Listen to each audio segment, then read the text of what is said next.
Hey guys, this is Cheyenne, and today I'm gonna talk with another CP legend, Mikhail, also known as Misha. Hello. Hello. Here and have the chance to interview with you. In today's interview, we want to discuss about a lot of things about your journey, all you have done so far, and maybe some fun questions and some of your advices to other people who are watching you, especially because I think you have a very valuable experience in your life. So we will start talking about them. First of all, I want to ask about this. Have you ever in your journey participated in IOI? Actually, no. I never participated in IOI. When I was a high school student, there were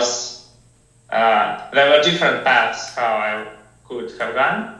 Right. But mainly I always was a competitive mathematician. So we had Olympiad in mathematics, Olympiads in informatics, and actually my main course was Olympiad in mathematics, and informatics were like a nice bonus. Oh, so you were doing IMO mainly, and IOI for you was like a bonus. Okay, to qualify from Russia to IOI, we need to visit several camps. Right. Some of them are training camps, some of them are for qualification, and I just never visited any qualification camps. And because of that, I was never eligible for IOI. Yeah, I see. So you were just learning that for your own joy, but not for Olympiad. It was just interesting for you, right? Olympiads too, but only Russian Olympiads, so nothing international. Right, I see. And how did you perform in IMO? Could you advance to IMO? Yes, so actually there were two attempts. So when I was a 10th grade student, I was trying to qualify for 2016 IMO, and when I was an 11th grade student, so last year student, I was trying to qualify for 2017 IMO. And so when I was trying for 2016, it was a complete failure. I think I was the last person among the candidates. Oh. However, in 2017, it was quite well. So I did participate in IMO and won a gold medal there. Oh, I see. So you have won a gold medal in IMO. Yes. Other than being a competitive programming legend, you have a gold medal in IMO. That's so interesting. Yeah, my pathway to competitive programming is not quite standard. So I have a really big proficiency in mathematics and much less in, for example, data structures or something. Yeah. It is so interesting. Last time I had an interview with Umnik, and he said that he advanced to IFO. Now I'm interviewing with you, and you say you have a gold medal in IMO. I'm trying to interview with CP legends, but no one has experience in IOI. That interview. Yeah. I knew that he was trying to come to IFO much earlier than you, but still it was a surprise for me. I would never thought. Yeah, that was very interesting for me as well. So, as someone who has a gold medal in IMO, so you're really good at mathematics and you have a lot of insights about mathematics. What is your opinion about the relationship between mathematics and competitive programming? You are a Grandmaster in competitive programming, you're a hero, and you also are an IMO Gold Medalist. Did that experience in mathematics help you to be better in competitive programming? What is the relationship between these two? Yeah, definitely. Their relationship is very tight. So basically, you need to solve problems in both types of Olympiads. Yeah, I agree. Yeah. But there are some details. So, for example, in mathematics, your main product is like a proof of something. So you need to write a text on a piece of paper. Yeah. I remember when I was like a 5th grade student, I was participating in Informatics Olympiad and I wrote a code on paper. It was unforgettable experience. It was the only Olympiad that I participated in informatics which was on paper for some reason. Interesting. But on mathematics, it's a common thing. So your product is several proofs, and in informatics, your product is some code which should work, and you shouldn't. You should try to prove it, but if you fail, it's okay. You should feel that it should work. So it's a bit different paradigm. For example, I've been trying to teach several CP students in some summer schools, for example, and they did not really feel that you should try to prove everything. So if it feels right, then it's fine. And in mathematics, you kind of need to understand how to prove everything. Because even if you don't prove even a little detail, it might result in points deduction, and you don't want that. So you believe that the difference is that in competitive programming and in IOI, there's less sensitivity to prove everything, and people are okay if they do not formally prove something. Probably yes. Other than that, I think they're quite similar. So in both Olympiads, you have some part when you need to create some ideas. Right. In both of them, there are some technicalities. For example, in mathematics, sometimes you understand what you need to prove. You understand perfectly how to prove it, but it will still take like 2 or 3 papers of text just because you need some algebra, something else. Yeah, I see. Can you say that all those time and efforts that you put for IMO, they also were training for competitive programming as well? I mean, can we say that they served 2 purposes? I mean, you spent the time on solving mathematic problems, but that also helps you to grow in competitive programming at the same time that it was helping you to grow for IMO. Can we somehow say that in here? I think yes. For example, so we have all Russian Olympiad in mathematics and all Russian Olympiad in informatics. Yeah. And actually, I was only preparing for mathematics. But before, I believe, 8th grade, I decided to learn C++. I found a book. Right. And I read several chapters of this book, and I somehow learned C++. Now I understand that I did not learn it well in terms of competitive programming, because I did not read some chapters. For example, in 8th grade, I didn't know that there was std sort. So when I needed to sort an array, I just wrote my own merge sort. And after some Olympiad, my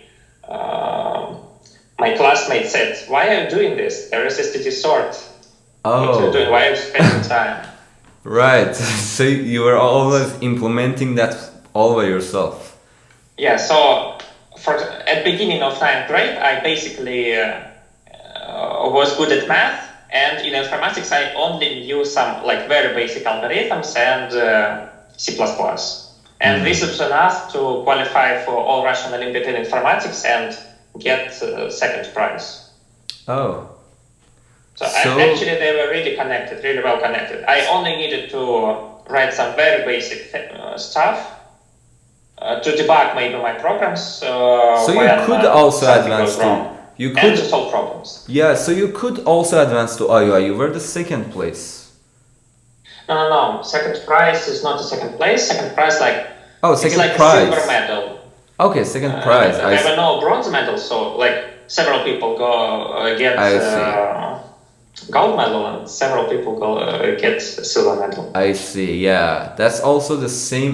You know, I had Olympiads in Iran. In Iran, it was like 8 people get gold medal, 16 people silver medal, and 16 people bronze medal. Yeah, I see. So it was like a silver medal. Yeah. So Okay, as Well, some... in Russian Olympiads, sorry, I Yeah. would say in Russian Olympiads there are more gold and silver medals, but there are also more participants, I guess. So in total, both gold plus silver medals should get at most 45% of participants. Oh, Like I see. I see. Interesting. So, as someone who is an IMO Gold Medalist, what are the best resources to learn mathematics related to competitive programming? I mean, you're an expert in mathematics. I mean, what do you suggest to people? If, because that's the question of many people. That's how can I learn the related mathematics? And is there anything that you would suggest to them?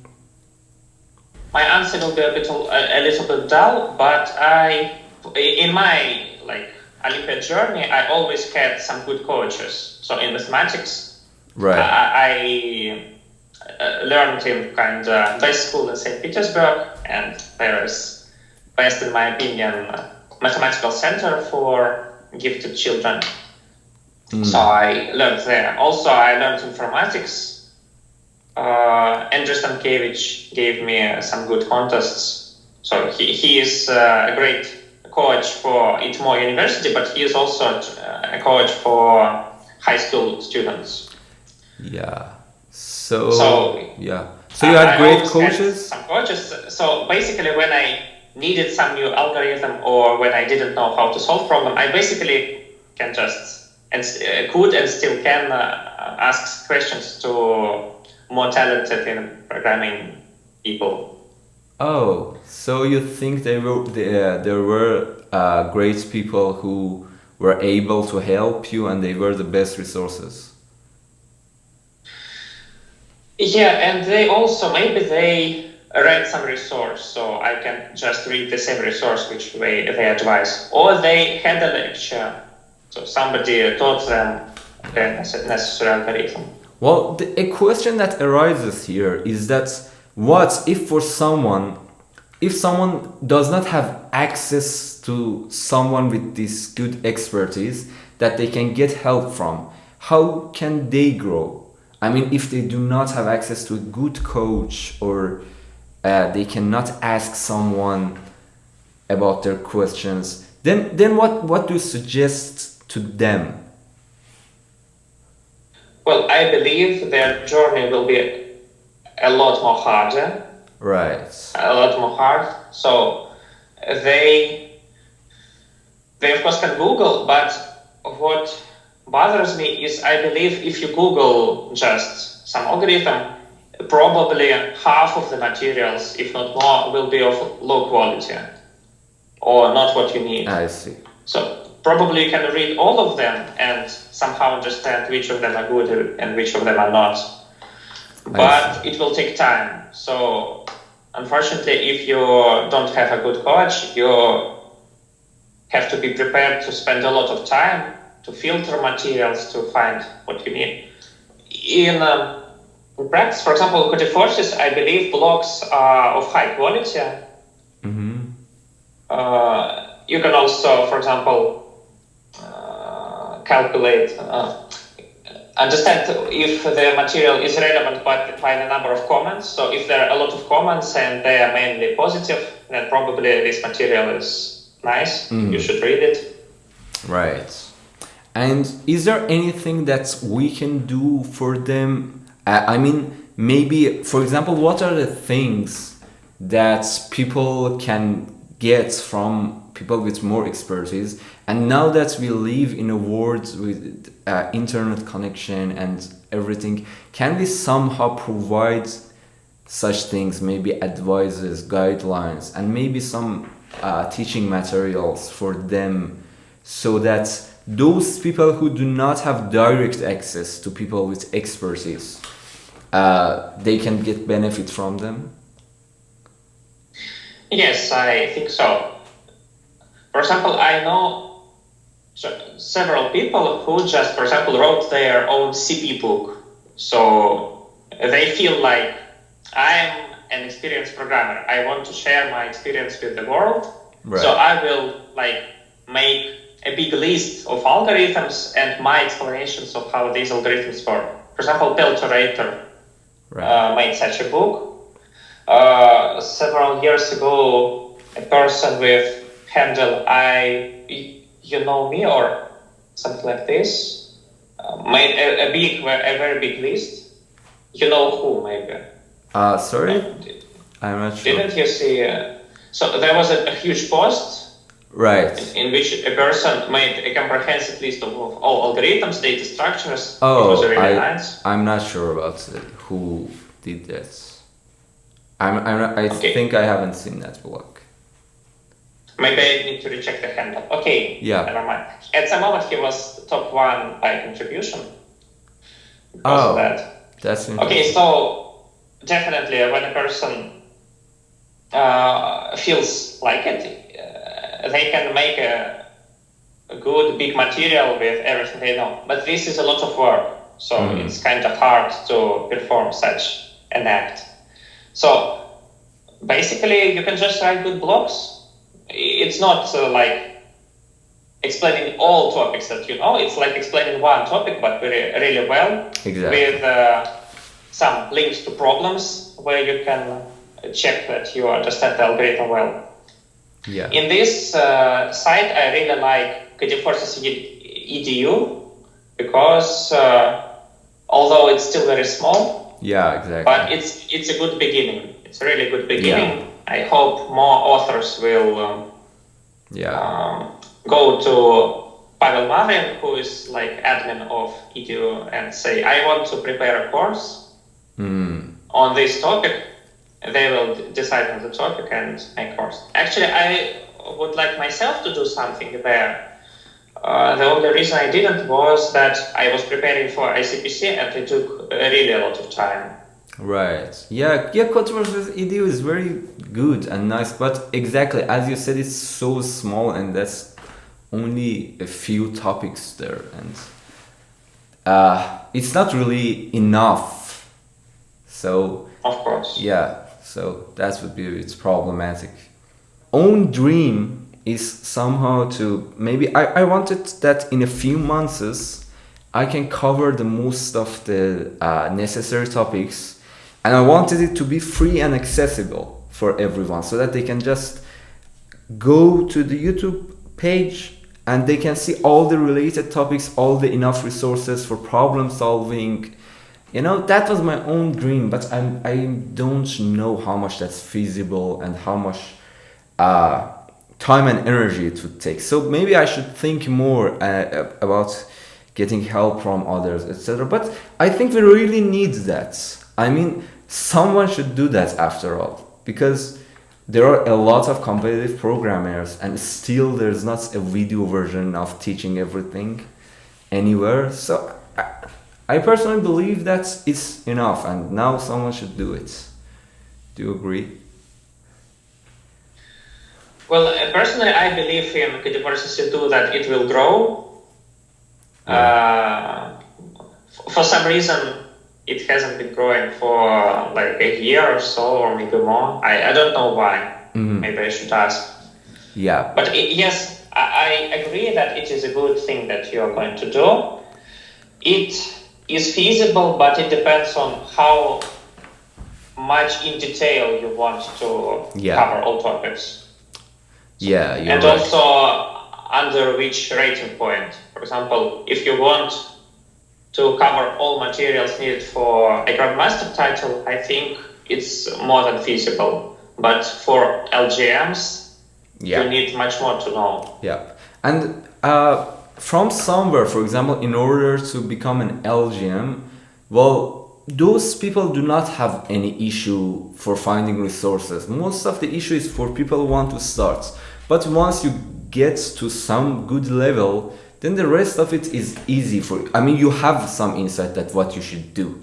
You know what I'm talking about. Then you should solve a lot of problems, take a lot of contests, and maybe in very rare cases learn some very complicated algorithms. But most of them you don't even need that. You just need to improve your problem solving skills. But yeah, I think that there are a lot of people who don't know where to start and where to move forward. And I think especially that point should be worked on a lot. So Yeah, maybe I write a blog about starting in competitive programming. right. But again, for example, from my point of view, I can't teach a lot in this. Right. In this matter, because of two things. First, because I started in mathematics, so I do not recommend everyone to start working so much in mathematics and then coming from that into competitive programming. At least because it's not healthy and useful for all people. For some people, it's okay to never know what a proof is, and they will be fine with it. Yeah. Yeah. And for some people, it's not. Yeah. And secondly, because I always had coaches which could help me. Yeah. Yeah. You're right. Okay. I think that you in your blog you said that you are participating in ICPC. Yes. Can you tell us a little bit about that? How many times you have participated in ICPC and how was this ICPC and things like that? Was it your first time or second time? Because you can only participate. It was my first and only time. Right. Actually, so you can participate at most twice in finals and at most 5 times in semifinals. But I participated 6 times in semifinals. Oh, how? I believe, I don't know, the website just showed that I was eligible, but I believe the reason is during the COVID-19 times, they decided to cancel one attempt. Oh, I see, yeah. Because of that, for example, Ivan Safonov, ISAF-27, he is the only person to win 3 ICPC medals, although you should only have 2 attempts there. Because he had 2 regular attempts and also 1 COVID-19 attempt. Yeah. So actually, each year I just tried to participate in semifinals well, and each time it was not as good as I expected for some different reasons. My university, St. Petersburg University, is quite strong. It has a rich history of participating in ICPC. And because of that, there was never a situation when we had only one strong team. Yeah, you have a lot of 2 or 3 strong teams. Yeah, you have a lot of rivals. Yeah. And if you have always 2 or 3 strong teams, you can calculate that you don't have much more than 33% of probability to qualify. And so it's high probability that each time you will not be lucky enough. Yeah, I see. So, I see. it was not only a lack of luck. I can confess that maybe we did not train enough to qualify, and maybe some other teams trained more. But before the last finals, we trained really hard, and we were able to qualify. So it was in December 2022. Right. After that, we were waiting for the finals, and it took place in April. In April 2024. Yeah. So only around 2 weeks ago. Yes. Yeah. And how did that end up? Did that end up well, or were you satisfied, or? Can you tell us a little bit about your whole experience in ICPC? How was that? How was everything? Yeah, it did not end very well. Right. But still, overall, experience was quite satisfactory. So I really like the organization. Right. I liked the place. There were some minuses because around the hotel it's fine, but when you come out of the hotel zone, there are a lot of people who, if you really insist on you buying some of their services, like ride on a donkey or ride in some strange thing, or ride a boat. Right. And if you go and ignore one of such people, then other one comes to you and says something. Oh, I see. But it's fine. like we were able to walk around city, so it was in the Luxor. Yeah. It was actually lovely because I liked the architecture. I just liked looking at people when they're not trying to sell you something. Yeah. And if you find where to eat, then the food is quite delicious. Right. So it was nice. Also, the organization was high level. I expected that some old stories told me that we will have to wait like 5 hours till the beginning of the contest, but it was nowhere near 5 hours. It was some adequate amount of time, maybe hour or hour and a half. Oh, that's great. Yeah. So in total, it was a pleasant experience. I mean, maybe have you seen other famous competitive programmers there? Have you talked with them and maybe make connections? That might seem interesting. Who was there? Who were the people? Who were the famous competitive programmers there? Okay. First of all, there were a lot of guests like Gennady Karatkevich, Piotr Midrichev. Gennady Karatkevich is tourist, right? Everybody, I think, know him as tourist, right? Tourist. Yeah. I also tried to make photos with all of them, and there is a blog where I uploaded his photos. Oh, so in your blog, you uploaded also a photo with tourists? No. So with tourist, I only have the following photo. Tourist was explaining something to some other person. I stood near him, and another person made a photo while tourist was still explaining something. So he might not even know that he is on this photo. Oh, right. So I did not upload it yet. Right, I see. So tourist was there. Who were the other guests or participants? Yeah, there were a lot of quite strong people among participants. Of course, like mostly I know some Russian guys from MIPT, from HSE. Right.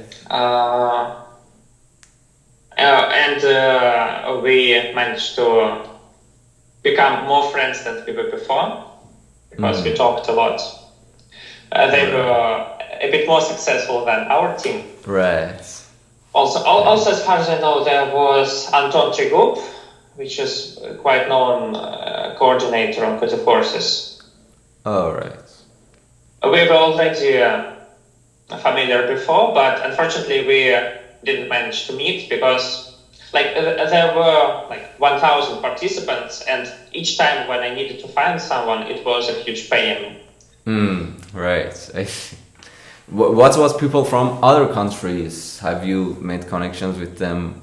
I mean, is the situation in ICPC a friendly situation that people can collaborate with each other, talk with each other, and get to know each other? Or no? I mean, can you form new connections there or not? You definitely can. There were a lot of some places where you could do it. Personally, I did not make a lot of connections, and this was unfortunate. But before the contest, I was really thinking a lot about the contest, so it was hard for me to focus on something else. And after the contest, I was basically sleeping a lot. Right, I see. And actually, before the contest, I also slept a lot. I don't know, maybe this is because of the change of the weather. So in St. Petersburg, it was almost snow, and when you come to Luxor, it is the wind, the air is very wet and hot, so you feel sleepy. Oh, I see. So that's so interesting. Also, Egypt seems like an interesting country to visit. I think I want to visit Egypt someday. It seems interesting. Firstly, they were saying that it will be in Sharm el-Sheikh, but at some last moment they changed the place. So maybe it would be even better from touristic side of view. Yeah. It would be even better to make it in Sharm el-Sheikh, but since they decided to do it in Luxor, it's fine. So I said that it was a really huge pain to find a person among 1,000 participants. Well, it's even a more big pain to make such an event for 1,000 participants. Yeah, so yeah, definitely, yeah. I believe the organizers made a really good job. Made a really good job, yeah. Impressive. I agree. And so you're still you're still a student at university, right? I'm a PhD student, so yeah. Like what do you study? 7th year of my tuition. I see. What do you study? Mathematics. Mathematics. So, that's interesting. Yeah, I'm also studying PhD in computer science. So maybe we're at the same age. How old are you? I'm 24. I'm also 24. So we are at the same age. Yeah. Have you been to ICPC? This year I haven't been. That's a very interesting thing. I have participated in regional contests 3 times back in Iran. All of them, we were the first chance to qualify, and it was with different teams. In all of them, I ended up second. In all of them. And the first team was different each time. The first team was not like each time the same team gets first. No, each year, for example, some team that we've beaten the previous year, they would beat us this year. But this is my first year of PhD in here, and this is my last chance to participate in ICPC. And I have participated in the first round of the contest, and now we have qualified to NAC, where the teams from the US and Canada will participate together, and the topmost teams will qualify to the finals. So to Kazakhstan finals or to the finals after that? No, the finals of this coming year. I mean, yes. The final in Kazakhstan. Then the next one after the Egypt one. So okay, good luck. Yeah, thank you very much. Yeah, I hope it would end up well. Yeah, my story with ICPC should end up well at some point. I mean, so far it was cursed, but yeah, I hope that it will end up well. So that's very interesting. So you also study mathematics. So you have a strong desire for mathematics. That's very interesting for me, and that's very interesting for me to see someone in competitive programming with this style. Someone who loves mathematics, someone who is IMO Gold Medalist, someone who is studying mathematics in the university. And I didn't know that before getting to know you in deep, but now that I'm understanding, that's very interesting. I mean, that's a very interesting side of your character, that you were mainly in mathematics field. That's so interesting. So, you said that you started competitive programming in the 5th grade.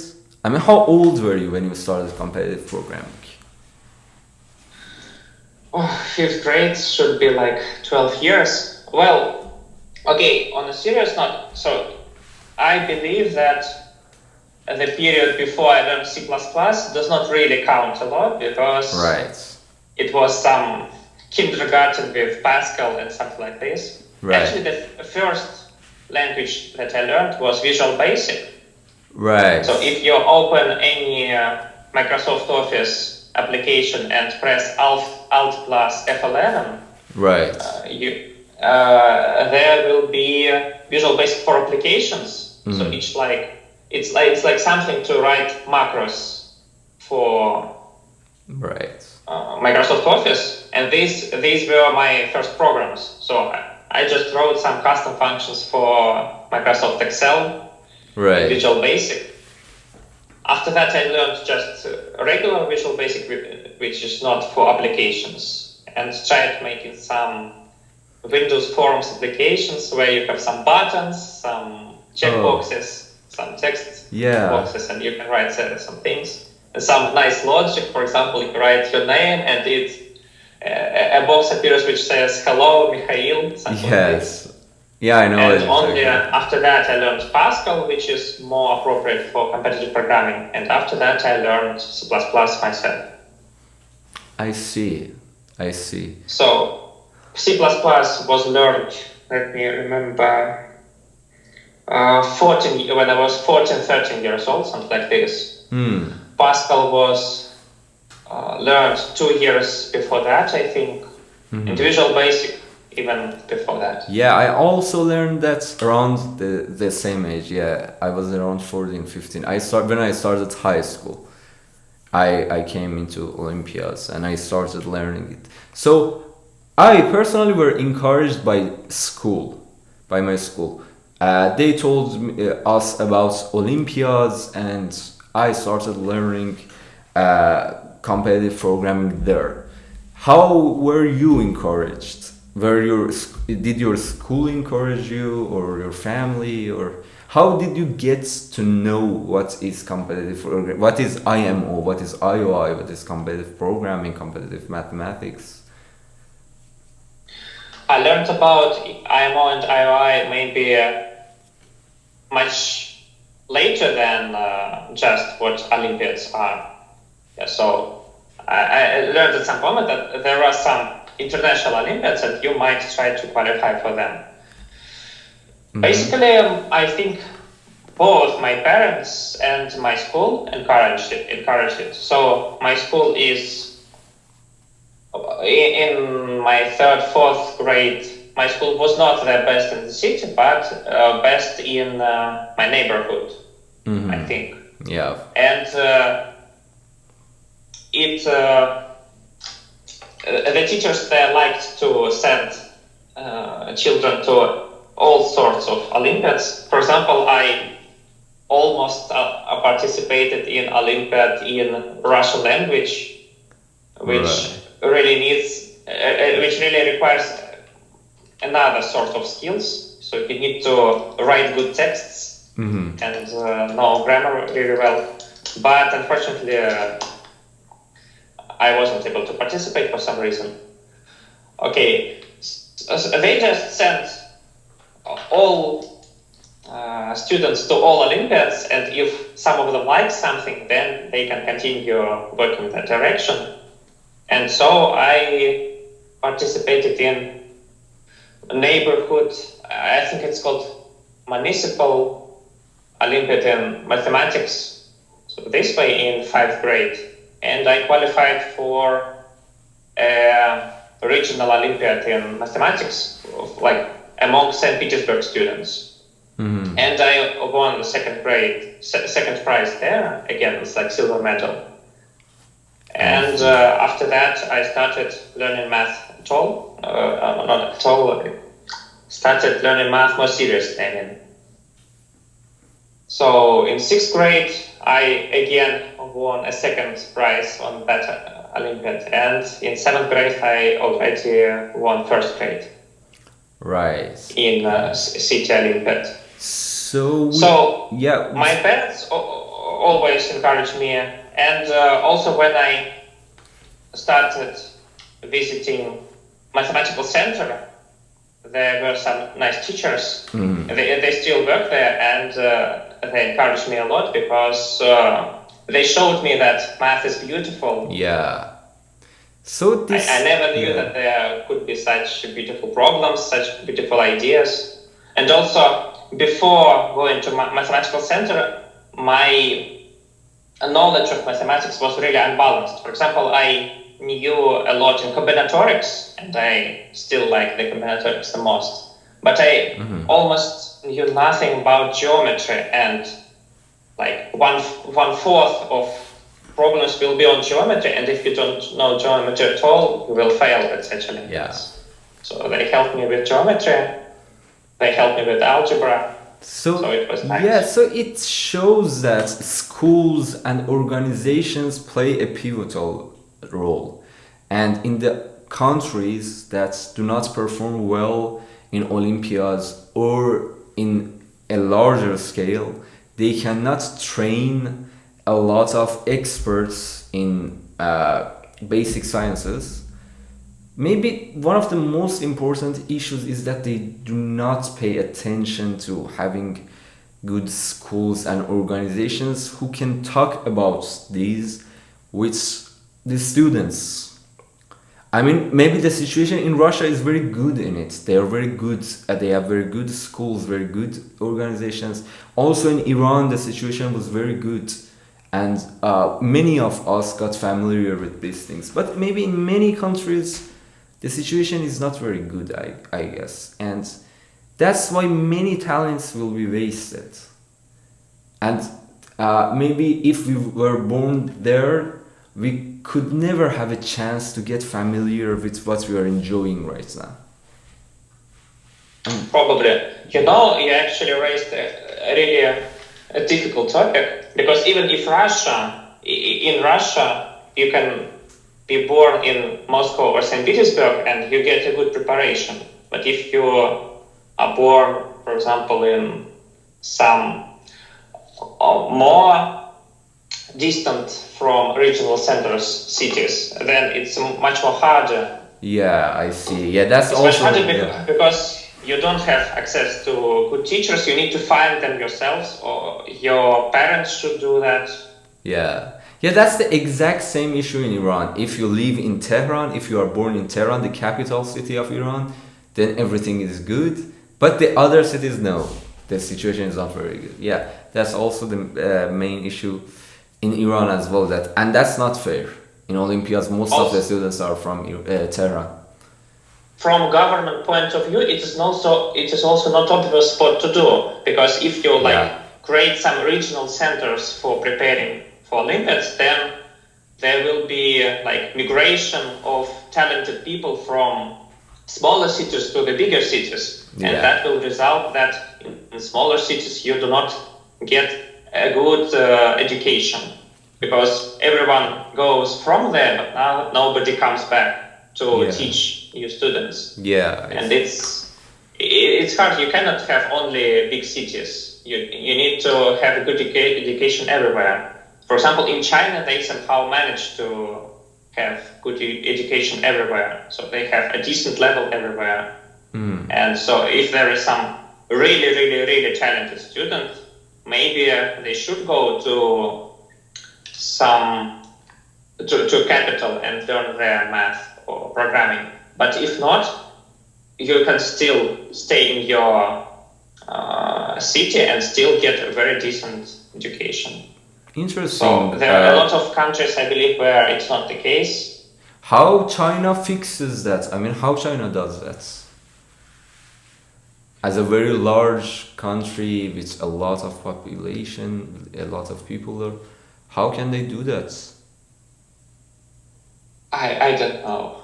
That's very. But maybe I'm a bit jealous. I would like that to be the case in Russia as well. But in Russia, the situation is adverse, I think. Yeah, it's hard to keep many different cities at the same level.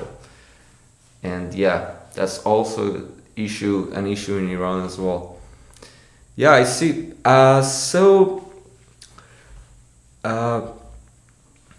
A question from Codeforces. What is your favorite parts about competitive programming?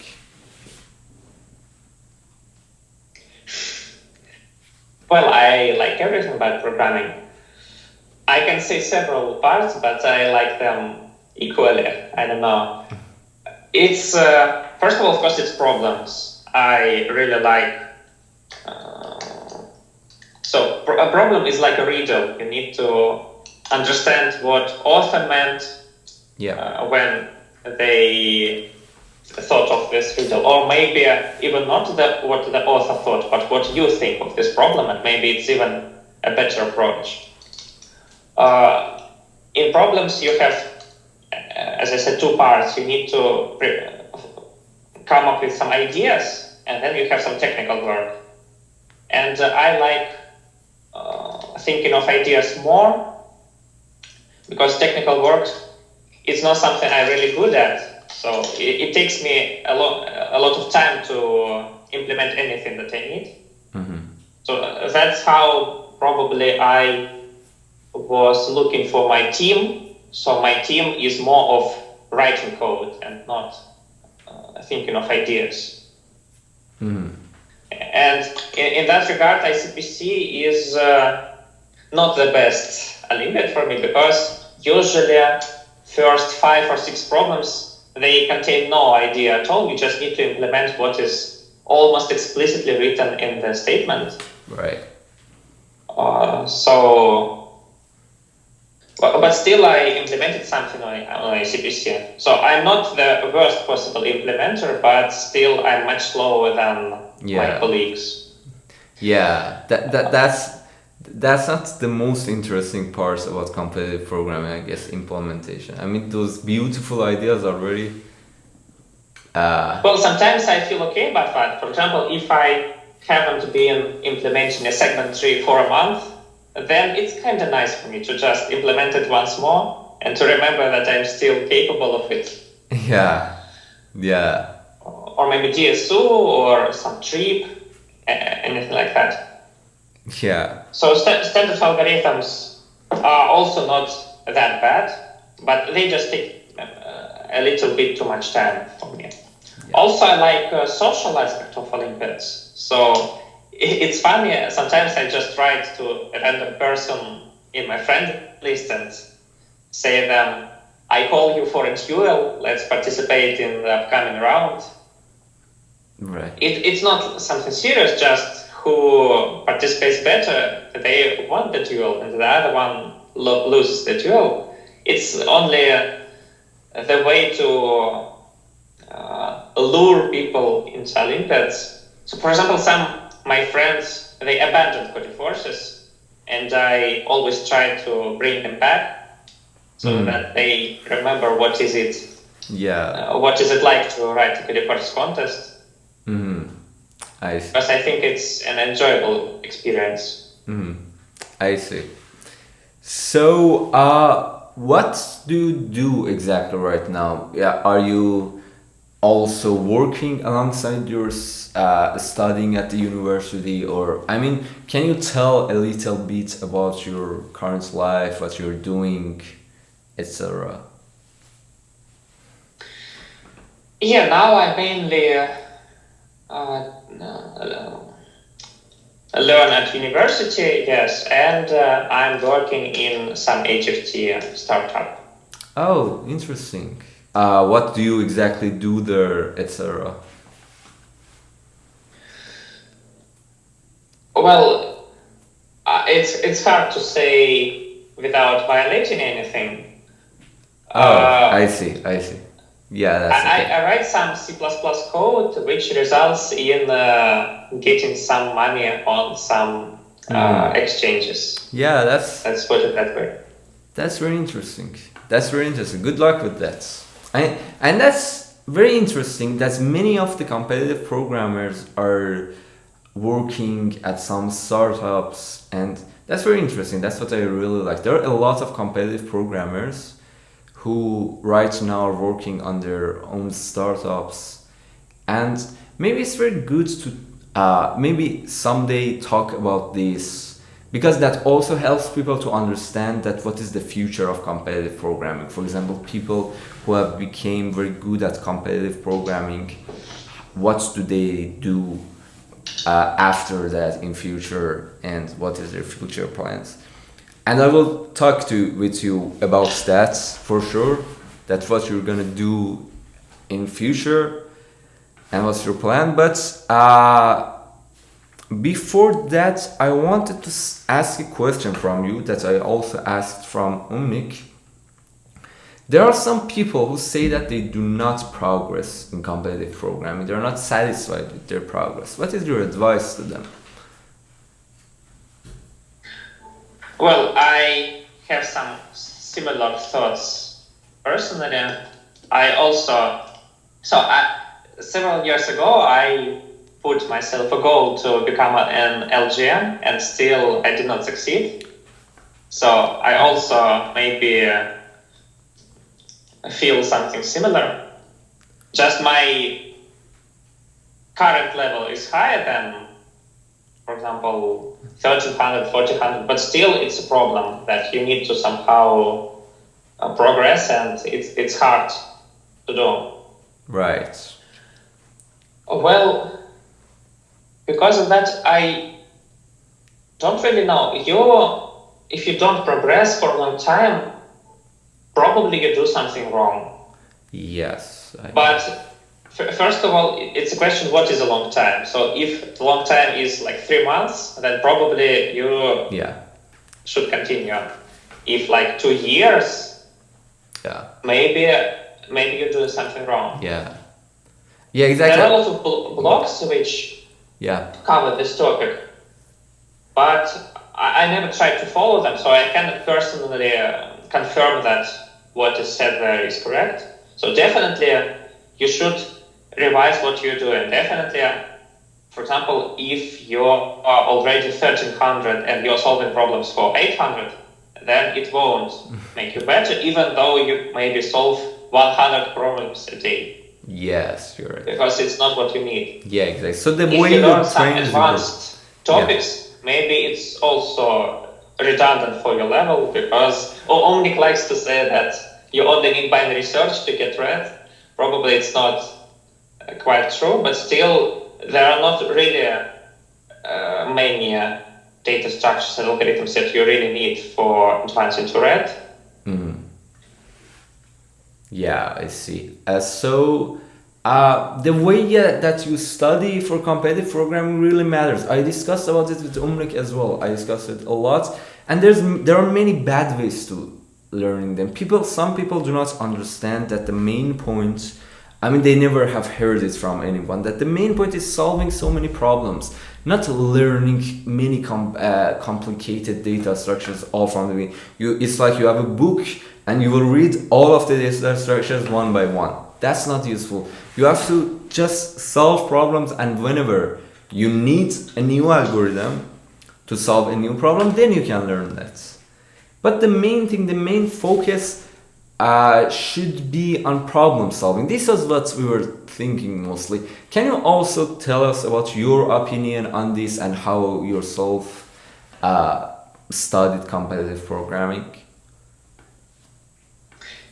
Yeah, I wouldn't say so strictly that reading a book is useless.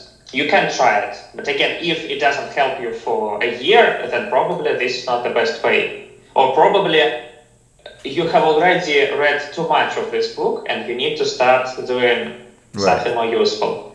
Yes, you should solve problems. You should both solve them in archive and in virtual participation in the actual rounds. So I suppose some people do not participate in rounds because they are afraid of losing their rating. So this is a bad paradigm. You should always participate in rounds. In this case, just do not think about your rating. Think about getting most of opportunities that you have. So each round is an opportunity. And if you want to progress, you should take part in it. So that's a very good point that you're mentioning. So you should not lose contests. You should always participate in them. And as you said, all of them are opportunities to learn. That's a very good point. I totally agree with that. I sometimes see people do not do the most important thing, participating in contests. If you do everything else, but you do not participate in enough contests, I think it's a bad way to learn competitive programming. Yeah, and also in each contest there is some problem. So you have participated in some contest, and there is some problem which stopped you. So there is a problem which you are definitely able to solve, but you still did not solve it for some reason. Maybe it was lack of time, or maybe you chose the wrong approach in the beginning. So I encourage people to absolve, I think. So after the contest, you should absolve 1 or 2 problems which you were able to solve. Yeah. So if the contest had gone better, you would have solved this problem. So if that is the case, you should try and solve them after the contest. It might take much time, but still, it is what makes you better.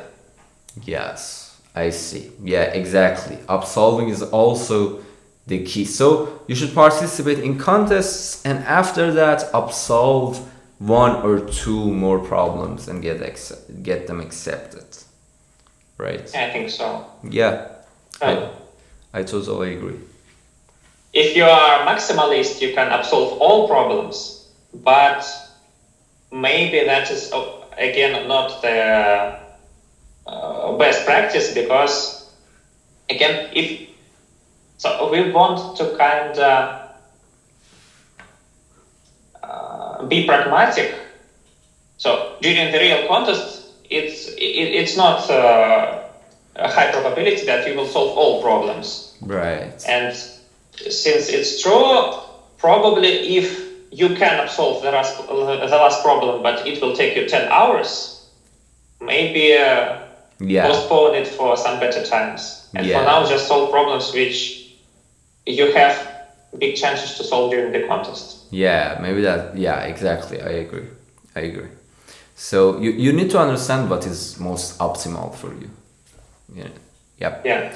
So you said something that if you are only studying for 3 months, you cannot really expect a lot, and you should continue. So, for example, how much did it take time from you to reach the red color?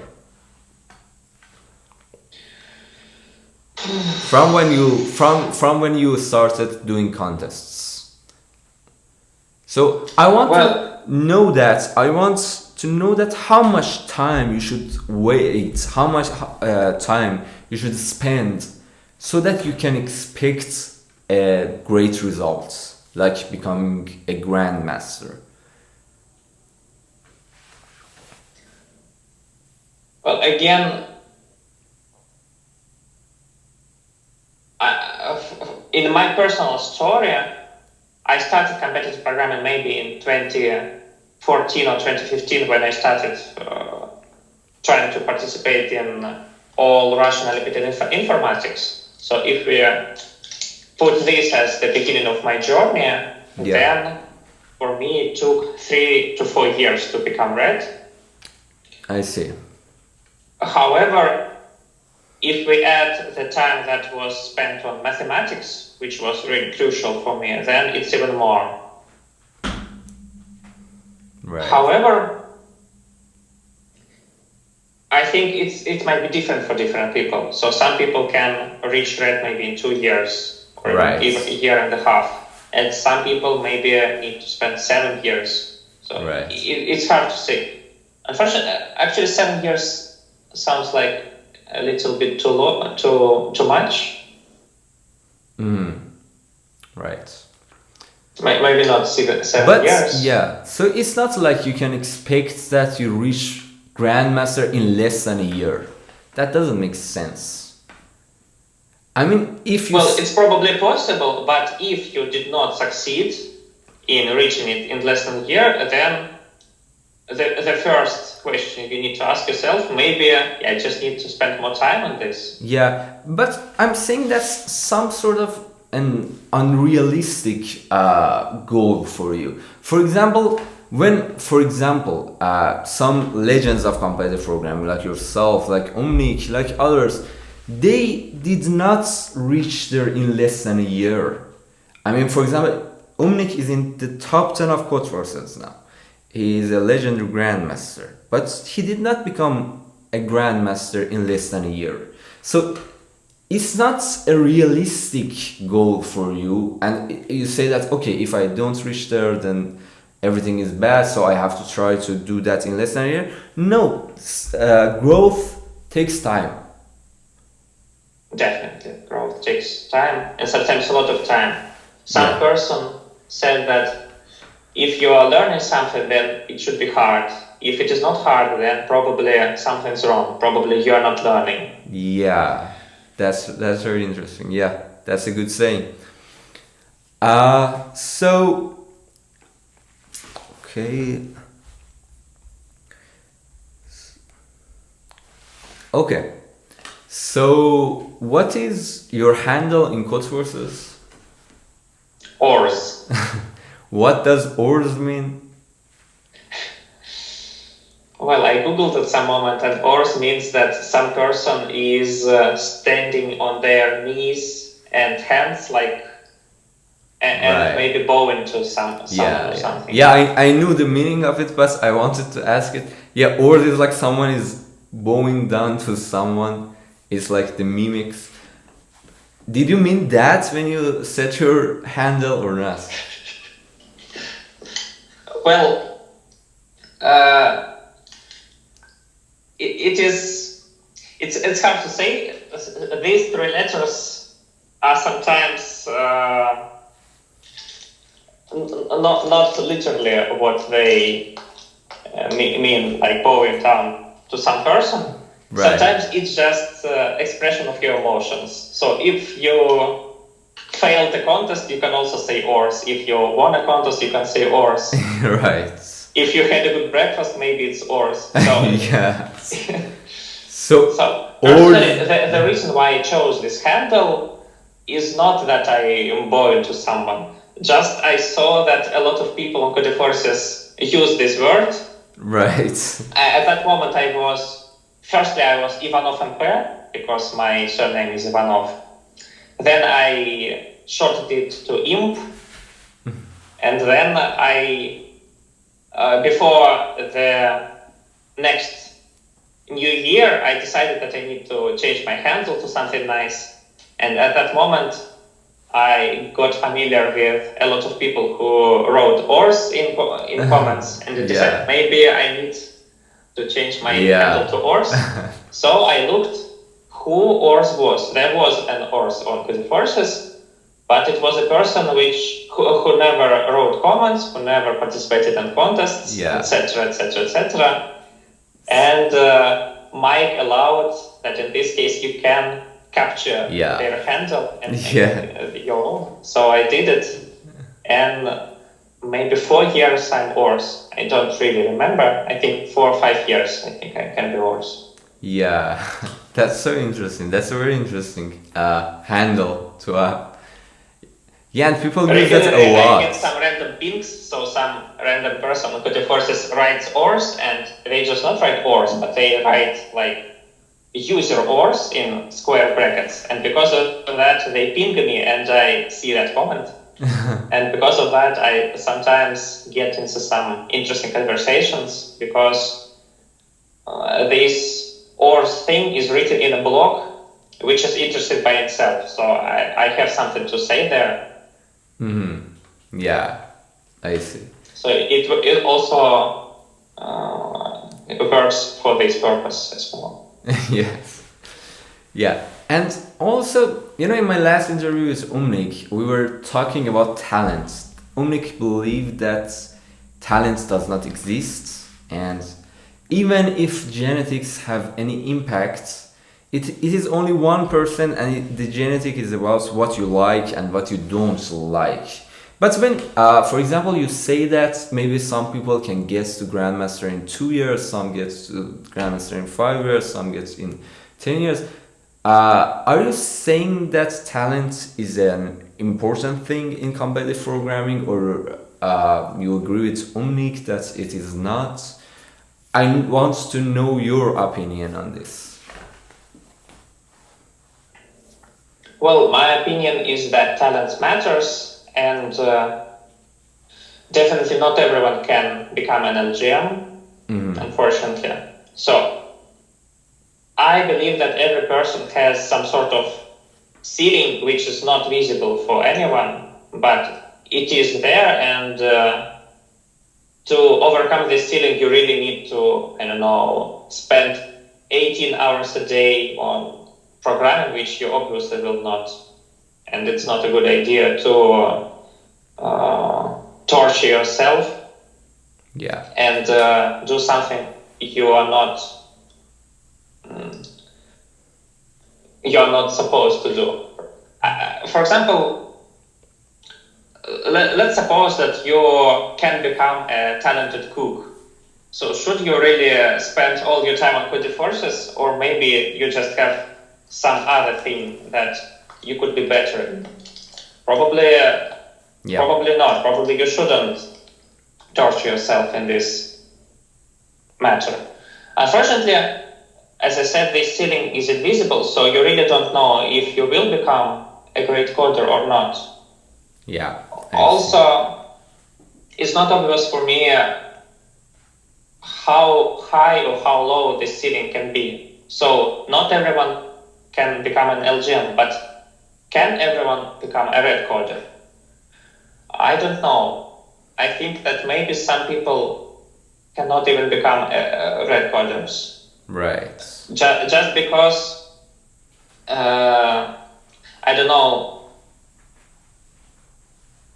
there are some things that you need to become a red coder. You need some level of problem-solving skills, some level of like being able to focus. Right. For example, some people have problems with focusing and they cannot sit 2 hours sitting at the chair and writing a contest. Right. There are some other things. For example, as I said, you don't need to prove everything, but sometimes you really don't understand of what a mathematical reasoning is. Right. And if you don't understand it, it might be hard for you to. So you have two mathematical texts. You need to somehow distinguish which one is correct and which one is wrong. And so if you cannot, then it's hard for you to come up yourself with some correct solutions. You will just look at your solution and you will not understand in 1,000 years why it is wrong. What's wrong with it? Right. So, but I don't have any proofs that there is such ceiling. I don't have any proofs that talent matters. Right. So you I just see that two people, for example, spend somewhat similar amount of efforts on some Olympiads, and one of them succeeded and the other one does not. Mm-hmm. So you believe in natural sailing and maybe, maybe this is not very harsh. I don't want to talk about my personal opinion about this a lot because I want to hear everyone's opinion and I want the interviews to talk about this. But yeah, maybe that is also good as well. If natural sailing exists, maybe it's better if people know about that and don't waste their time too much. And maybe it's about people will find their own talents and they will find the field that they have their talent. For example, a great singer might not be able to become a great football player, and the great football player might not be able to be a great singer. And maybe it's important that they will find what they are talented in. So yeah, and I think that for programming it's also true that so there are some physical limits and maybe there are some mental limits as well. Yeah. Yes. Yeah. So the problem is that a person might think that they have reached their ceiling again, as I said, when they have been working on it for 3 months, and it's really not enough to reach your ceiling. Yeah. In 3 months. You really need to really work hard several years to reach it. Yes, you will reach the ceiling after several years, not after a few months. Yep, definitely. So yes, it was nice to hear your opinion about this one as well. So now there's a set of questions from Codeforces. There are 4 questions. The first one: how do you approach solving difficult algorithmic problems during a contest? During the contest, I don't think about how I approach it. I just approach it. Yes, I know what you're talking about. Well, there are some basic steps that my mind does automatically. Yeah, I see. So first of all, of course, you need to read the statement and transform it into some mathematical statement, purely mathematical terms, no n people, no sharing some money, no baking some buns, only mathematics, only some arrays of numbers, sort something, compare something, etc. So even this part is sometimes very hard. For example, on ICPC, it has been several times that I read a problem and I don't understand what they want from me. I read the samples and still I don't understand because samples do not make any sense. Right. And only after reading it like 7 times I might understand. So sometimes statements are not written properly. Okay, after that, I think I try to remember if I remember something similar. So I have solved quite many problems in mathematics and informatics. So I can see even maybe the problem is very similar or some part of it is very similar. Then I try to reformulate some parts. Right. I'm not prepared with an example, but sometimes there are some equivalent formulations of some fact. And if you see one of them, you can replace it with some other formulation. And maybe with that, the problem becomes simpler. Right. And again, after the reformulation, you can try to remember if you have seen something similar. And if not, then... So what every mathematician likes? Every mathematician actually likes when they make an equivalent transition. So A is true if and only if B is true. Unfortunately, sometimes it is not possible.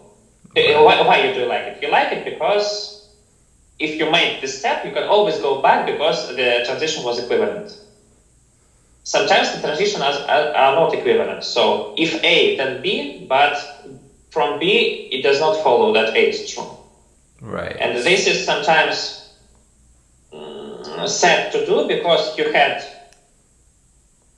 a problem which can be solved, but you come to a problem which cannot be solved. Right. So in this case, but sometimes you still do need this. For example, if we talk about mathematical Olympiads, there is a topic called inequalities. So when you need to prove an inequality, you definitely will need to make some non-equivalent transitions. Right. And so in this case, something like time management is important. So you have a hypothesis, you are checking it, and you shouldn't spend a lot of time on this, too much time on this. Because if this hypothesis is false, then you simply lost 40 minutes of contest on nothing. Yeah, I agree. So still some problems require also a big chunk of problems which requires non-equivalent transitions is constructive problems, because in constructive problems you have like billions and trillions of possible ways to solve this problem and you need to choose one. Right. Okay, and then so I formulate some hypotheses, I check them one by one. If some of them looks promising, then I spend some time on it, but remember to stop at some moment if it takes too much time and check then another one. Yeah. And I see. So that's very interesting, but as you said, most of it happens automatically in your mind and you're not really thinking about it and plan on how to solve the problem. This comes with experience. Yeah, exactly. You gathered some intuition over time based on your experience on problem solving. You had a lot of training and you have thought about a lot of problems and now you can use them. I mean, they formed some intuition deep in your mind and you can use them in contests and your mind automatically can find out the solution. Okay, and even if not the solution, so you have several approaches possible, the intuition might help you choose the most promising one, the most fruitful. Yeah. Yes. And sometimes it is wrong, but more often it is not wrong. Yes. Yeah. Let me check cameras again and see if they're still okay. Yeah, this one's okay. This one's okay as well. Great. So, okay, let's continue. Okay, the second question from this set of questions. What do you think are the key skills or qualities that make a successful competitive programmer?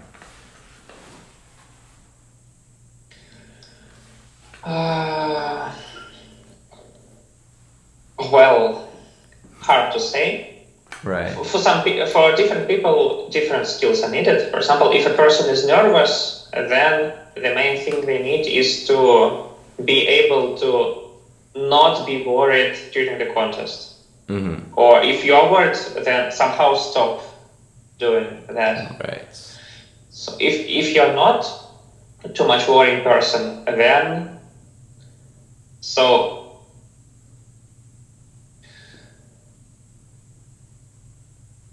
for me personally, what I need, for example, is being able at some moment to ask myself what I'm doing right now.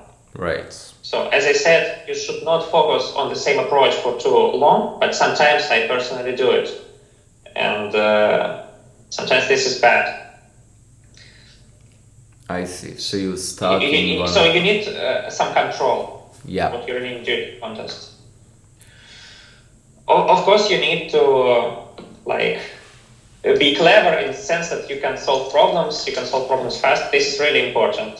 Mm-hmm. So if all psychological factor is removed, then you just need to solve problems actually.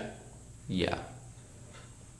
The problem is that every person is a human being, so the psychological factors cannot be ruled out completely. So this is what you should work on. If you are too nervous or too much thinking about your ranking in the standings, which you should not do in the contest. Mm-hmm. Yeah. So controlling yourself mentally is really the key point, one of the key points. Yeah, apart from solving problems. Yes. Yes, apart from solving the problems. Yeah, definitely. So the next one, how do you handle moments of frustration or setbacks during contests or practice sessions? Well, for me, a contest is some sort of adventure to the country of interesting problems. So if this adventure is unfortunate, then I don't really take it very seriously. So of course it's sad to see your rating graph doing like this. But still, it's fine. You understand that you have written dozens of hundreds of contests, and you will write dozens or hundreds of contests in the future. So your rating will return back. You did not solve a hard problem this time, but you can solve it, and next time you will solve a hard problem. I see. So also, I don't know if this is relevant, but for me contests start like 5:35 p.m. So they end like 7 or 8:35 p.m. And also after the rounds, I usually record some editorial for my watchers. So actually it ends on at 10:30 or 11 p.m. So I have maybe an hour to think about my life and everything, and how I managed to fail the contest so much. But then I just go to sleep, and the next day I forget about it. Yeah, I see. So a good sleep always helps in such situations. Right, yeah. And that was a very beautiful thing that you said, that it is part of the adventure. And, you know, at the end of the day, you would love exactly all these parts. And I personally really love failure. And that's not something just to say. I really like it. The best moments of my life, that's I learned something and I became better in something was when I failed. And that's what, whenever I fail, I deep inside have a good feeling. It's like, okay, a good thing is gonna happen. I'm gonna have a good change in my life. So, well, it's harder for me to think that way. So, of course, there are less important contests, more important contests. For example, Codeforces round are not really important. right, You might yes, lose exactly. 10 duels that you Exactly, yeah. hold, but they're just toy duels, so it's fine. But there are more important contests. For example, for me, ICPC was probably the most important contest Yeah. that I participated in, and of course, we failed on it. So we solved only 6 problems. Probably, if we had solved the 7th problem, it would have been last bronze medal. Right. But I didn't really reflect on this a lot. So yes, it was sad, but maybe even surprisingly, but I did not felt sad a lot about it. Yeah. Yeah. So I just understood that this is like the end of some chapter, then there'll be some next chapters. Yes. So of course it would be nice. It would have been nice if this chapter had ended more happily. But even if not, then it's fine. Yeah, I see. But also, just even outside of competitive programming, even about the life, I really like it to see failure and success. You know, I like this. I like to try everything, and I love it to have pain, happiness, and you know, all of these. I do not scare from failure. I love it. I love to do it, and I'm okay if I fail. I'm okay if I will succeed. I love these winnings and losings. And this is just part of the life. Yeah, exactly. That's what making it wonderful. Otherwise, I think it is what might meaningless. help is looking at your life in perspective. So assume that you are yourself, but 20 years later. So just look at this moment of frustration and think about it. What did this failure or this success make you stronger, make you better? Exactly. Yeah. Yeah, that So experience. did it teach you something? So if yes, then actually it's not really a failure. Yeah. Yes, it made you feel sad, but actually it's something useful for you. Yeah. Yeah, I believe most of the time, when you do something and you fail, its long-term impact on you is way better than if you wouldn't do it at the first place. Not always, but most of the time. I mean, if you do it, just try it and you will fail. I believe in long term, most of times it has positive impact on you. Yeah, at least as experience. Yeah, exactly. Moreover, you should always understand that it cannot be always 100% successes. You will also always have failures, and just be prepared for them. Yeah, exactly. The last part of this questions. Can you share some tips for effectively managing time during a contest? In contests, I believe there are 2 main situations when you really need a lot of time management. First of all, it's IOI style contests when you have for each problem you can get from 0 to 100 points. So it's really important to not focus on getting 100 on a single problem. For example, some people get 98 points on a problem and they still try to get 100, and they spend a lot of time on it, on these 2 points. Right. This is a bad idea. They should definitely approach other problems. Yeah. And for that, probably, so your coaches in IOI should teach you how to handle that. Of course, I did not participate in IOI and I don't really know, but what I think is true is that you need firstly get some like free points. If you see a way to spend almost no time but get like 50 points or 40 points, you should do that to ensure that you will get at least 40 points or something. So when you ensure that for every problem you got some minimum score that is not shameful, then you continue and try to get more points. But again, try not to be a perfectionist. Right. Your task is to maximize your result. And for that, probably you should not value 100 points much more than 98 points. Mm-hmm. The second situation when you really need time management is when problems are not sorted by difficulty. When there are a lot of problems, they're not sorted by difficulty. Because definitely you will have to make use of monitor, for example, if you have monitor. So you allot some time on a problem, you try to solve it, but after that you need to look in the monitor to understand. For example, you have solved the, 3 problems. Is this problem good for be my 4th problem? Or maybe it's too hard for be my 4th problem.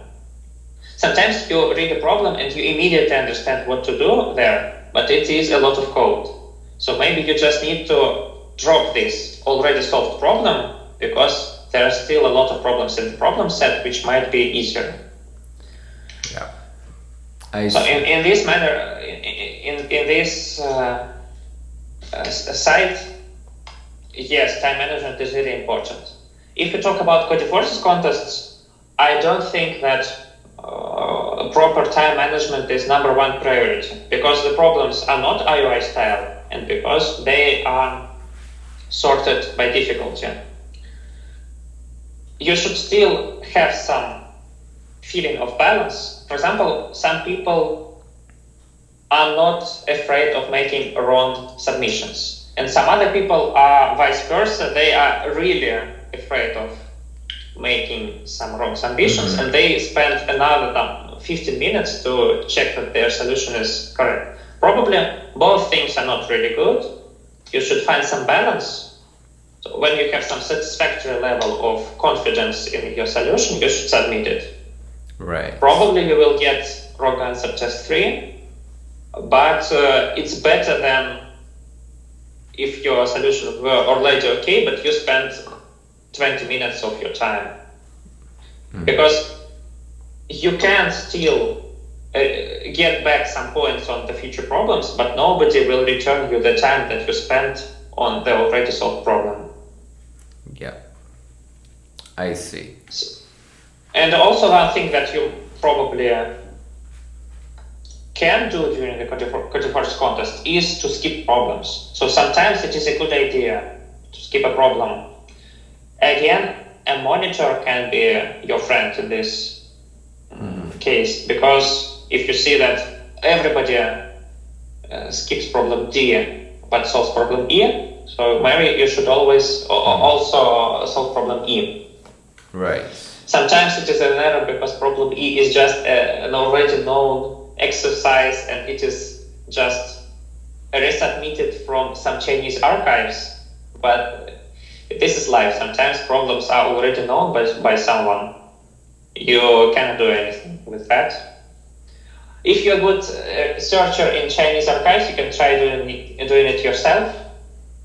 But otherwise, just be prepared that sometimes when problem is solved on 5th minute, maybe it's not still very easy. Right. It is just known. Okay, so if you have like problems D and E and they are almost of the same difficulty, maybe you should try both of them, but you should always remember that problems in Codeforces are somewhat hard-grained. So you have 2 problems and you need an hour on each of them, and you have 80 minutes. Then you shouldn't solve one problem for 30 minutes and then another problem for 30 minutes, because in this case, you will not have enough time for both of your problems. Yeah. You always need to understand that if you want to solve one more problem, you should have enough time for it. Yes. And in this case, you should not really spend your time on many problems at once. So you can, but at some moment you should stop and choose one problem to solve till the end. Yes, I see. These are the key points, I believe. Yeah, I agree. Yeah, that's a very good answer. The next one, do you do tutoring, CP? Have you ever done that, or do you still do that? I did that a little bit. It was in Russian. Right. I think I can do it in English, but I haven't tried. Right. And again, mainly because I had a work and I had I spent a lot of time preparing for ICPC. Now I think I have more free time, and maybe at some moment I will start tutoring. Right. That's interesting. That's very interesting. What I always had problems with is like some pool of problems. So when you teach a person, you need to you explain some topic and then you need to give some problems on this topic. If a person is already in some sort of training camp or something like this, and they come to me with the question that I'm learning in this camp, but I have troubles with some topics, with some problems, then I do not have to have this pool, because we already have some problems from this camp, and I can just explain these problems or explain some similar problems. But if you need to teach a person as the only teacher, then it's maybe harder, because I really do not have such a pool. So I will have to prepare a lot for my lessons to search for some problems. I actually never prepared for my lessons before. Right. Because I have everything in my head. So right. If there is something, I can teach it because I just understand the topic quite well. Right. But in terms of CP, you also need to. It is not only interaction; it is also a person working themselves, and for that we need to give them problems. Yeah. Yeah. Interesting.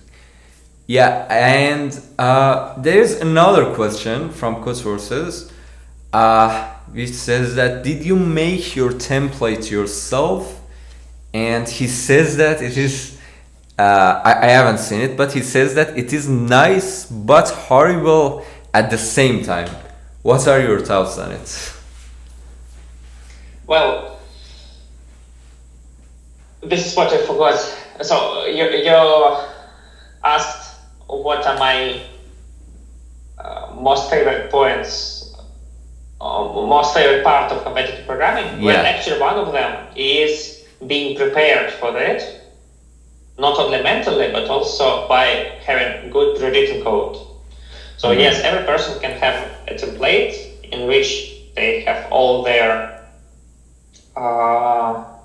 pre-written codes, data structures, and actually my template is not of high quality. It's of lower quality than I would like it now. Right. The reason is that I just probably 6 years ago I started making it. So Right. I wrote all code for geometry. And unfortunately, we do not see a lot of geometry problems on Codeforces nowadays. Right. Yeah, also some number theory, which sometimes is useful. Right. But at some moment I stopped progressing in this template and I just left it as it is. And because of that, I don't even know well now what is there in my template and what is not. For example, probably Z function is there, but prefix function is not. So if I have a problem with prefix function, I will have to write it from scratch. Right. There are know some very important algorithms, like with strings, with FFT. There is no FFT, I believe, but it should be there. So it's something that I really need to, I need to sit down and make it better. Right. Yeah, for now it's quite horrible because there are a lot of things which I never used actually. Yeah, I see. So, is it really horrible, your templates? Maybe I can add your templates to the video when it is shown, but what does he mean by horrible? It is so long? Yeah, it's very long, maybe 2,000 lines, but at least 1,000 lines. Oh. So maybe it's really hard to and painful to hack me. So that's probably why nobody tries to hack me, because first of all you need to scroll down several dozens of pages of text. So your template is 2,000 lines? Well, I just want to check. Let me check. Yeah, sure. That's very... that is mind-blowing. And that's a very interesting fact about you. Well, I'll tell right now. So it is 1,400 lines long. So your template is 1,400 lines. Awesome. Yeah, now I see what he meant by horrible. What is most horrible with it is I really don't remember well what is in there and what is not. So actually it could be even 3,000 lines, but if it wouldn't be horrible if I knew pretty well what is there and how it works and what each function does. For example, the function with which you can sum two numbers modulo a third number. Does it work with ints? Does it work with longs? You should understand it really well, because if you think that it works with longs but it works with ints, then at some contest with a really large modulus, you will lose this contest because your function does not do what you expected. Yeah. I was really sad during the preparation to ICPC. We wrote some contest, and in that contest I defined something like operator star for two pairs of doubles. It was just inner product of two vectors. But unfortunately, at some moment I tried to multiply two pairs of ints, and this compiled well. So the C++ converted int into double, then multiplied it as doubles and added, and there was some double precision error. Yeah. And because of that, I had a wrong answer, which I did not like. So the point is you should really understand well what your functions do, what are input types, what are output types. And if you do not, then your template is harmful, actually. Yeah, I see. My next question is one of the most important questions that I ask always, and in my opinion, and that is why we do not see a lot of girls in competitive programming. What is the reason behind that, and how can we fix that?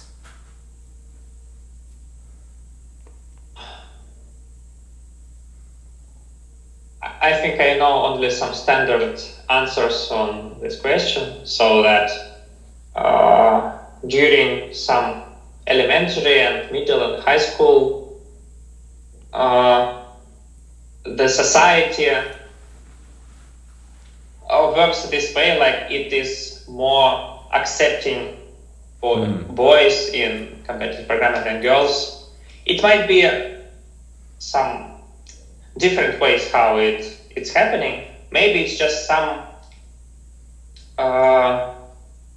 jokes, even some strange jokes that boys understand and girls not. And girls feel like they're not. Right. I don't know if it's saying in English, if in their own plate. So they feel like they are not.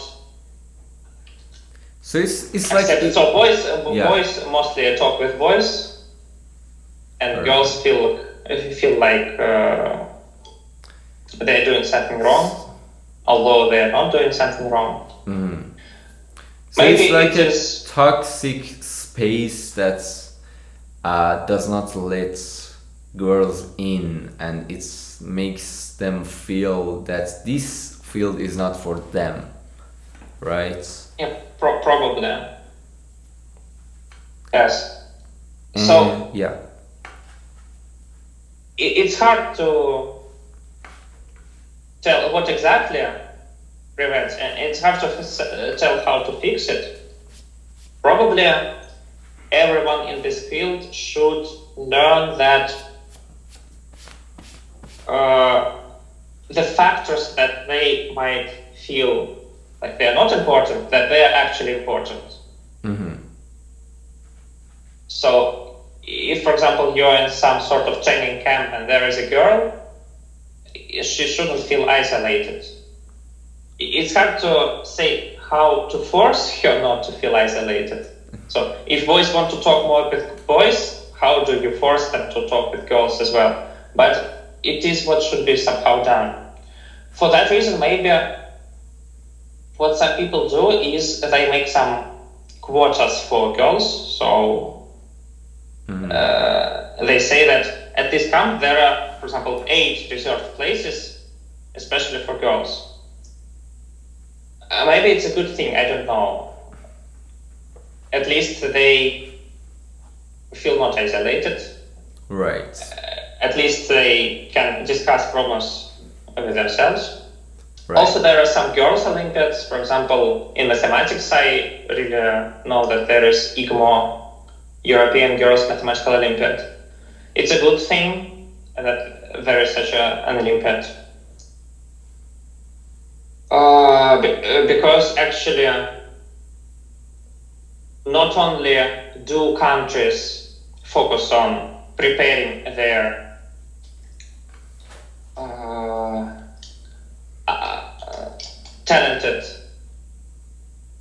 talented children, but they also focus on preparing talented girls, especially for such Olympiads. So this is a good thing, I believe.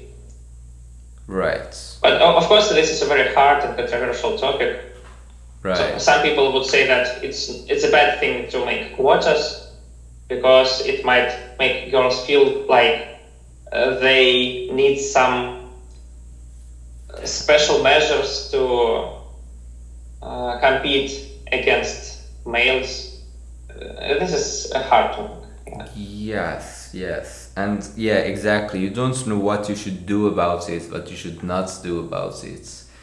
If you should talk about it, if you should not talk about it. In informatics, a girl won. I don't know her Codeforces handle, but her name is Daria Grekova. Right. Yeah, interesting. This was actually mind-blowing for me because not only did she win, but she is also a 10th grade student. In Russia, there are 11 grades, and she won the Olympiad being in 10th grade. So probably she will also win in the next year as well. Awesome. That's awesome. Okay, the next problem. What is your main hobby? I mean, what do you do? Do you play games or what do you do as hobby? Yeah, I would say play computer games. I tried some different things, but it always was not for too long. For example, I play a little bit of table tennis. For example, I play chess for a little bit. Are you good at chess? And reached like 900 ELO. I don't know. I played badminton. So I tried several things. For now, mostly, I play computer games with my friends. I also upload it to my YouTube channel, and some Oh. people are arguing that this is not the best idea. So why are you uploading CP content and games at the same channel? Probably they are right, and I should separate it a bit. So you because the person sees, for example, my video in recommendations, and they don't know if this is a useful video or not as useful. Yes, yeah, exactly. So tell me a little bit about your YouTube channel, and what do you do exactly in your YouTube channel? What is your plans for them? It is very interesting that you also have a YouTube channel like myself. Can you tell me a little bit about that? Well, it began as just also hobby. I was just trying myself in streaming. So first it was only video games. Right. I already was IMO Gold Medalist and already read on Codeforces, etc. I was just streaming some games, and then at some moment I understood, what if I recorded my participations? Why not? And I started trying that, and it was a success. There were much more views than on my gaming videos. And then at some moment I thought how I could make the content even more useful or interesting or entertaining. First of all, I understood that I could talk in English. Yeah, because my first contest probably was in Russian. Well, and then I started talking in English. It was actually very useful for my English learning, because basically I can read quite well, but my speaking was not very good, my listening was not very good, and while contests do not help with listening, they quite well help with speaking. Right. Well, and after that I understood that I'm able to explain something to some larger audience, and I started recording also editorials. So after the contest, when it ends, I go again through all the problems that I solved, and I explain of what I did and how it should be solved. Actually, even during the contest, I speak something. For that, I actually bought a tablet, a graphical tablet to draw on screen, because I can write something on paper, but actually drawing on tablet and showing it on screen is not worse. It's still okay for me, but it is also content. So I can also show. Yeah. For example, I could as well set up some camera which would show my writings on paper, but this is better. With tablet, it's better, I think. So during the contest, I also explain something. I also talk, but it's more of a time scramble, because at some moment I have like 5 thoughts at the same time. I cannot explain them thoroughly. I already feel like I need to start writing code.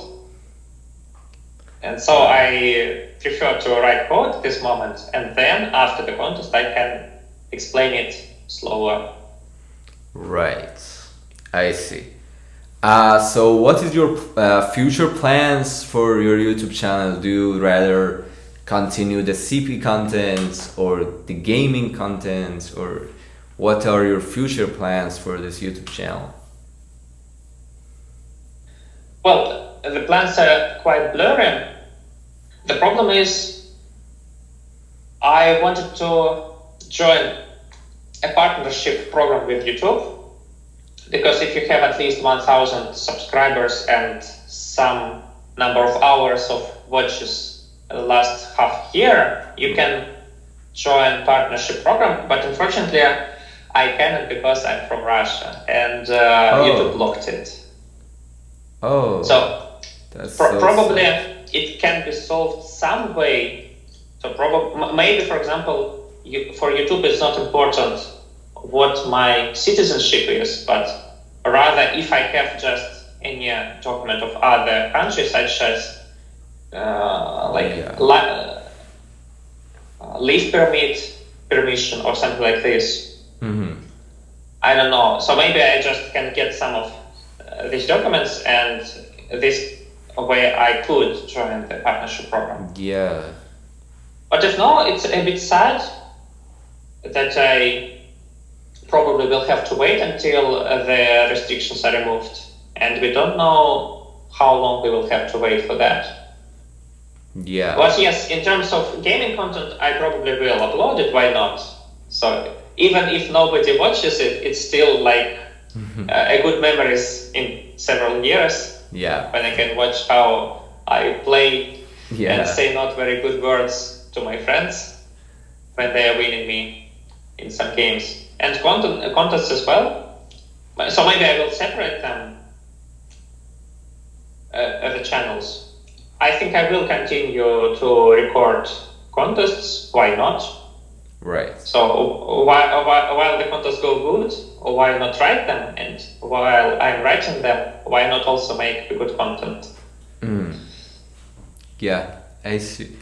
Also, I think I will make something educational. Maybe, as I said, I will make a contribution to Edu of Codeforces. Or maybe I will just make some videos myself.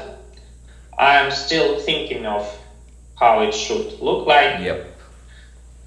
There are also some levels of digitalization. You know? For example, did you watch 3 Blue, 1 Brown videos? What videos? It's like videos on mathematics. Right. A person who participated themselves in mathematical Olympiads before started a channel called 3 Blue, 1 Brown. I haven't seen And it. Yeah. they explained some mathematical topics, and what's most mind-blowing that they wrote their own Python library for making some really nice looking animations for that. Right. Oh, well, and so I asked my friend who made some video with this library, how long does it take? And actually 1 minute of video takes 1 hour of real time to prepare this minute. And it feels like a lot for me. Yeah. So, for example, when I am recording the contest, 1 minute of my time is 1 minute of video. Right.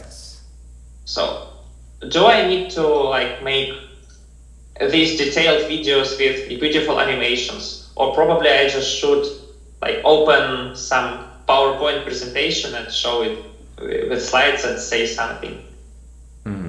There are different formats, and I need to find myself in that because I have never recorded any educational video before. I only recorded how I participated in contests, and it is of course some different style. Yeah. I see. So, what about your other future plans? What are your other future plans? In terms of CP, I think there's still some personal Olympiads. So my period of participating in team contests is probably ended because we have participated in last team contest, which is ICPC. But there are still should be some personal contests. I still haven't been able to qualify for any on-site like Google Code Jam, Meta Hacker Cup, etc. Maybe I should try really hard, or maybe Yandex algorithm. I probably should try to qualify for some of them because it should definitely be possible. I should know enough, at least in math, and the only thing I like is like speed of coding. This is what I can improve, and probably even not the speed of writing something, but the problem is I have to think too much while I'm writing code. So I have wrote a line, so I really think for several seconds what to write next. And probably this is where I could progress. Right. Yeah, I see. So, what about outside of CP at all? Are there any other goals that you have in mind there? In terms of goals,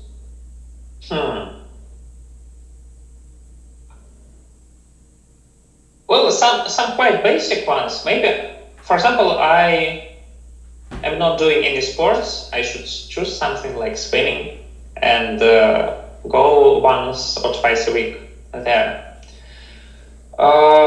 In terms of my tuition, I'm a PhD student, so I need to really start doing much more than I have been doing for my diploma, for my PhD thesis. So, because actually I'm ignoring too much my scientific advisor, probably, who asked me to finally do something. Right. Well, my PhD thesis will be on graph colorings, and there is much to be done. Right. I also actually have a stream of me writing this, my master thesis for 11 hours. So like there are like 11 hours of me writing something in overleaf. Interesting. Yeah, and well, maybe traveling. Right. Yeah. So now there are a lot of roads. Yeah. That I can choose any of them. Yep. Exactly. Yeah. That's also what I think about too. So, why do you think tourist is not in the topmost rank of Codeforces anymore? Why? And even sometime he was outside of top 10. Why do you think is the reason of that? Well, that really surprised me, and I did not have any idea.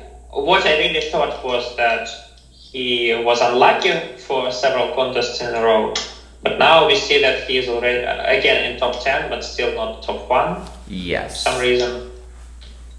I don't think that he is really objectively became worse than other participants in Codeforces, but still what we see is that his rating is lower. Mm-hmm.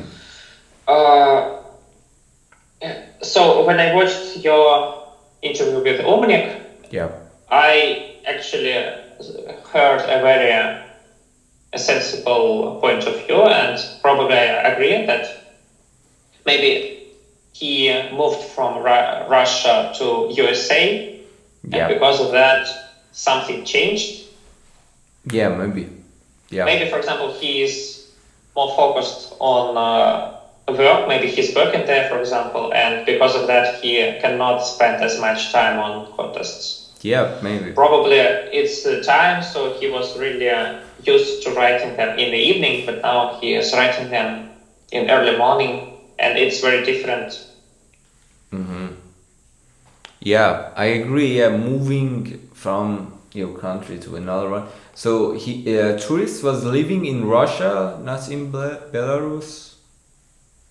Yes, because after, I don't know what you mean by living.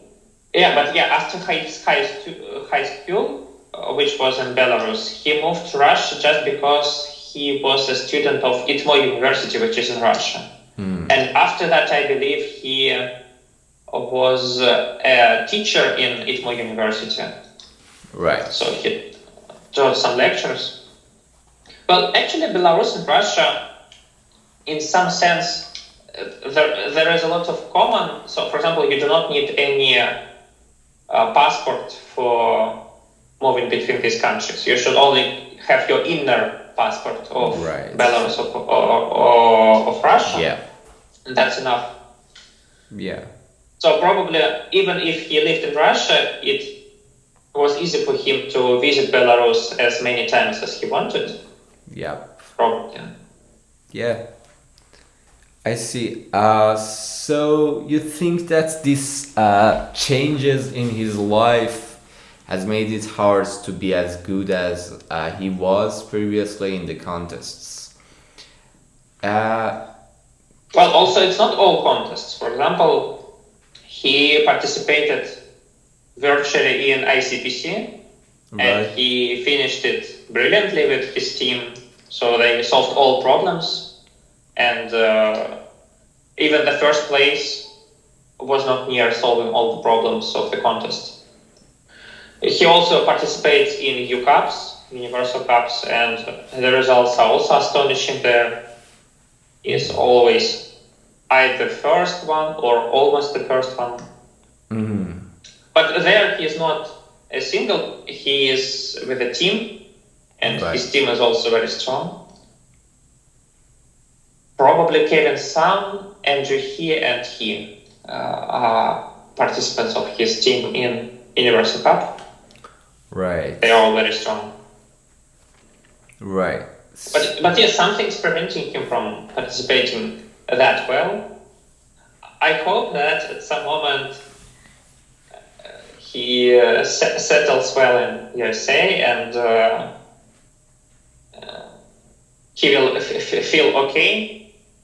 So probably something that prevents him from participating so great, it will be fixed, and we will see his first places a lot. Yeah, maybe. So that was exactly what I wanted to ask. Between all the current competitive programmer, who do you think is the best right now? Is it still Tourist? Yeah. If I had to bet my money, I would bet it on Tourist. Yeah, that's exactly what Omnik said as well. Yeah, everybody respect him because he was like a hero from the beginning. He was like a legend.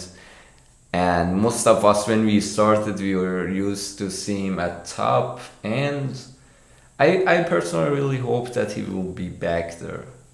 Yeah, and I think most of people like that. In terms of talent, so how can people who do not believe in talent explain Gena Karatkevich? Because Tourist, he participated in IOI starting from his 5th grade when he was like 12 years old, probably. Yeah, how 5th grade. It's possible without him being talented? Yes, he worked really hard, but well, yeah, there are so many children and nobody. Yeah, I think we can have a fight. Yeah. Achievements. I think we can set another session to have a fight between you and Umnik about if talent exists or not. I don't know. I'll have to prepare a lot for this. yes, that would be very because interesting. You actually, this is easy to speculate on this topic, but you really need some sort of experience with teaching, with tutoring people, so that you could say something for sure.